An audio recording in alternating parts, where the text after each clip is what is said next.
بسم اللہ الرحمن الرحیم۔ صلاح الدین ایوبی کو بھول گئے کیا تم؟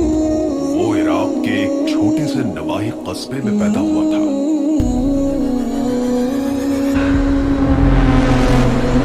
سلطان صلاح الدین ایوبی نے یروشلم اور بیت المقدس کیسے فتح کیا؟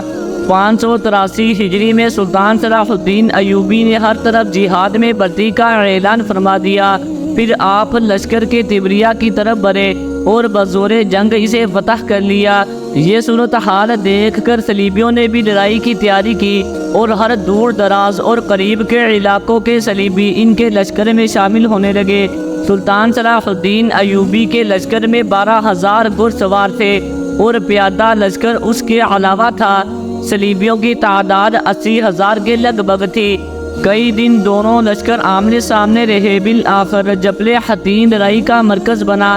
اس لڑائی میں صلیبیوں کی بدقسمتی عروج پر رہی اور ان کے بڑے بڑے سردار اور حکام پکڑے گئے، جن میں ان کا بادشاہ یروشلم گائی بھی شامل تھا۔ عماد الکتاب کا کہنا ہے کہ اس دن جنگ میں اتنے صلیبی قتل اور گرفتار ہوئے کہ مقتولین کو دیکھنے سے اندازہ ہوتا تھا کہ پوری فوج قتل ہو چکی ہے، جبکہ قیدیوں کے ڈھیر دیکھ کر اندازہ ہوتا تھا کہ پوری فوج زندہ گرفتار کر لی گئی ہے۔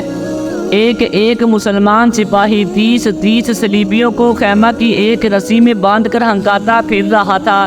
اس لڑائی نے صلیبیوں کی قوت کو پارا پارا کر دیا۔ ان کی بڑی مقدس سلیب مسلمانوں کے ہاتھ آ گئی تھی اور ان کا مشہور جنگجو بادشاہ ریجینالڈ، جس نے ایک بار مسلمانوں کے ایک قافلے کو گرفتار کر لیا تھا اور جب انہیں قتل کرنے لگا تو ان سے کہا، اب تم محمد کو اپنی مدد کے لیے کیوں نہیں بلاتے ہو؟ ملعون بھی مسلمان کے قید میں تھا۔ سلطان صلاح الدین ایوبی نے اسے کہا کہ اب محمد صلی اللہ تعالی علیہ وسلم کی طرف سے مدد آ چکی ہے، پھر اسے قتل کر دیا۔ قتل سے پہلے اس کے سامنے اسلام پیش کرنے کی بھی ایک روایت ہے۔ اس جنگ سے حاصل ہونے والے قیدی دمشق کے بازاروں میں ایک جوتے کے بدلے فروخت ہوئے۔ جب قاضی ابن ابی اسرون دمشق میں داخل ہوئے تو عیسائیوں کی بڑی صلیب ان کے سامنے سرنگوں پڑی ہوئی تھی۔ سلطان صلاح الدین ایوبی نے اپنے یلغار کو جاری رکھا اور آپ کے بھائی کے لشکر نے قیصاریہ، ناصریہ، عسکا، صفوریہ، شقیف، فلا تبنین، سیدہ، بیروت، سور، عسقلان کے علاقے فتح کیے اور رملہ وغیرہ مضافاتی علاقے فتح کرنے کے بعد سلطان نے اپنی اصل منزل مقصودیت بیت المقدس کا رخ کیا۔ فلسطین کے وہ تمام علاقے جن پر سلطان نے قبضہ کر لیا تھا، وہاں کے صلیبی اور عسقلان کے شکست خوردہ لشکروں نے بھی بیت المقدس میں پناہ لے لی تھی اور 60,000 صلیبی جنگجو بیت المقدس پر اپنے قبضے کو برقرار رکھنے کے لیے جمع تھے۔ مسلمانوں نے پورے عزم اور ولولے کے ساتھ صلیبیوں پر حملہ کر دیا اور بالآخر صلیبیوں نے امان مانگی۔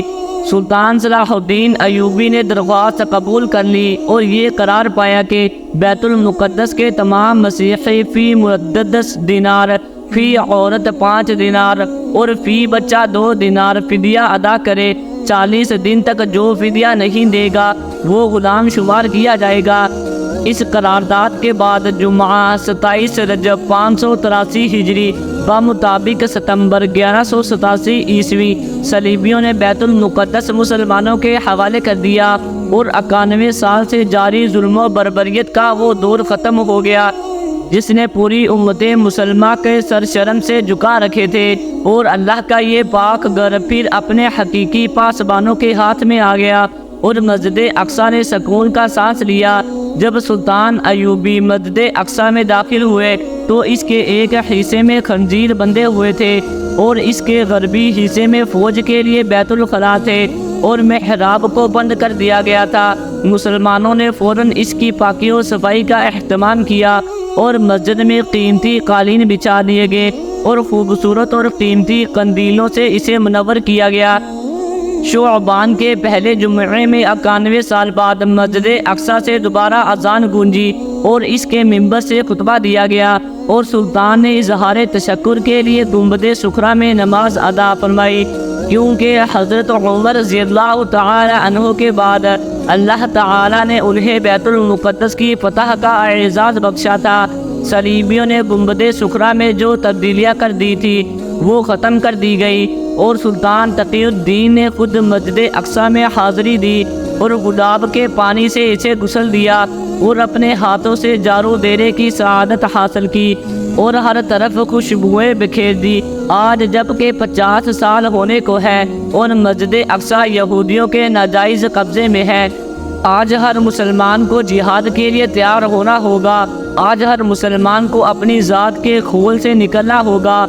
آج ہر مسلمان کو اپنے اندر اہمی عزم اور سچی نیت پیدا کرنی ہوگی۔ آج ہر مسلمان کو اسلامی ممالک کی ایک ایک چپا زمین آزاد کرانے کا عزم کرنا ہوگا۔ آج ہر مسلمان کو خون کے ایک ایک قطرے کا بدلہ لینے کی نیت کرنی ہوگی۔ آج مسلمانوں کو اسلام کی عظمت کی خاطر خاک اور خون میں تڑپنے کا شوق اپنے اندر پیدا کرنا ہوگا۔ تب انشاءاللہ خود انہی مسلمانوں میں سے کوئی سلطان صلاح الدین ایوبی رحمۃ اللہ علیہ بھی پیدا ہو جائے گا، اور کسی ماں کا بیٹا سلطان نور الدین زنگی رحمۃ اللہ علیہ جیسا بھی کہلائے گا۔ امید ہے کہ آپ کو ویڈیو اچھی لگی ہوگی۔ ویڈیو اچھی لگی ہے تو ویڈیو کو لائک ضرور کر دیں اور چینل کو بھی سبسکرائب کر دیں تاکہ اس طرح کی انفارمیٹیو ویڈیوز آپ کے پاس ہر وقت پہنچتی رہیں۔ شکریہ۔